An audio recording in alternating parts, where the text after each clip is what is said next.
Ada sebuah negara kecil di Asia Tenggara, dekat dengan Indonesia dan juga Malaysia.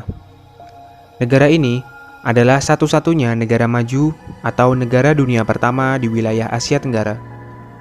Padahal, luasnya tidaklah lebih besar dari sebuah kota, sekitar 719 km persegi. Namun, bagaimana jika negara ini dulunya merupakan wilayah yang sangat miskin, kotor, dan jorok? Singapura dulunya merupakan wilayah bagian Malaysia yang kumuh, berisi etnis Malay dan Cina, yang sehari-hari hanya bekerja sebagai nelayan dan juga petani. Lalu Thomas Raffles, penjelajah Inggris, menjadikan wilayah kumuh dan berawa itu sebagai pos penjagaan dari ancaman sesama penjajah, yakni negara Belanda dan Portugis.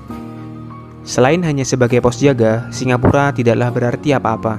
Namun, selama 31 tahun menjabat sebagai Perdana Menteri pertama dan Bapak Bangsa, Lee Kuan Yew berhasil merubah Singapura dari negara miskin menjadi negara kaya. Berdasarkan data tahun 2016, berikut adalah beberapa perubahan dari Singapura. Yang pertama, adanya perluasan daerah akibat reklamasi. Dari yang awalnya 581 km menjadi 719 km. Yang kedua, adanya peningkatan pada gross domestic product per kapita. Dari yang awalnya 1 miliar 310 juta dolar menjadi 71 miliar 857 dolar. Yang ketiga, adanya peningkatan pada cadangan devisa luar negeri. Dari yang awalnya 1 miliar 151 juta dolar menjadi 356 miliar 253 juta dolar. Berdasarkan pengamatan kami, salah satu faktor yang menunjang kesuksesan Singapura hingga hari ini adalah good governance. Nah, sebenarnya apa sih good governance itu? Dan apakah good governance ini dapat diimplementasikan juga di Indonesia agar suatu saat nanti Indonesia dapat mengejar Singapura? Mari kita jawab pertanyaan ini bersama-sama.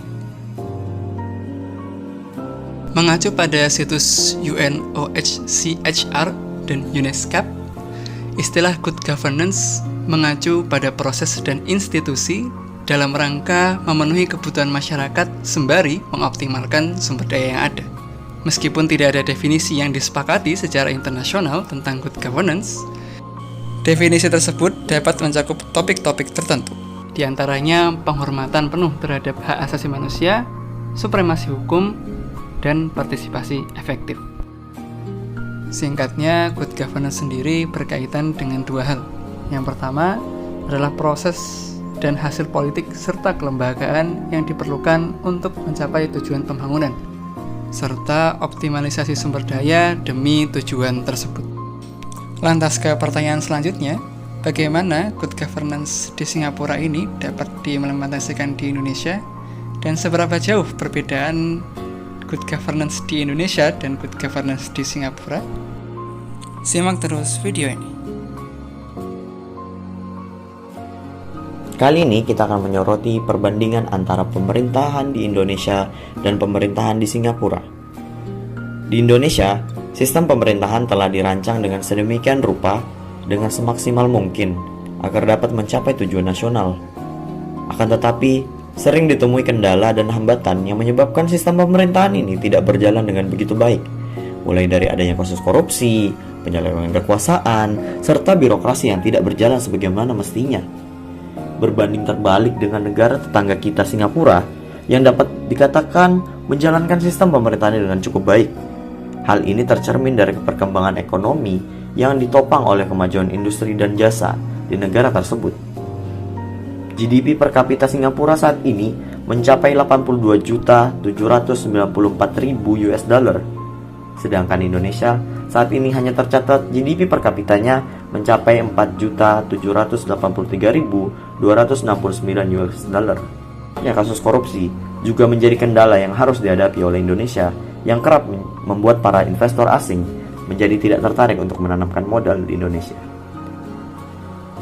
Dilansir dari ideanstime.com menyebutkan bahwa ICW mencatat terdapat 553 kasus korupsi di tahun 2021. Hal ini berbanding terbalik dengan Singapura yang memiliki kasus korupsi sangat kecil.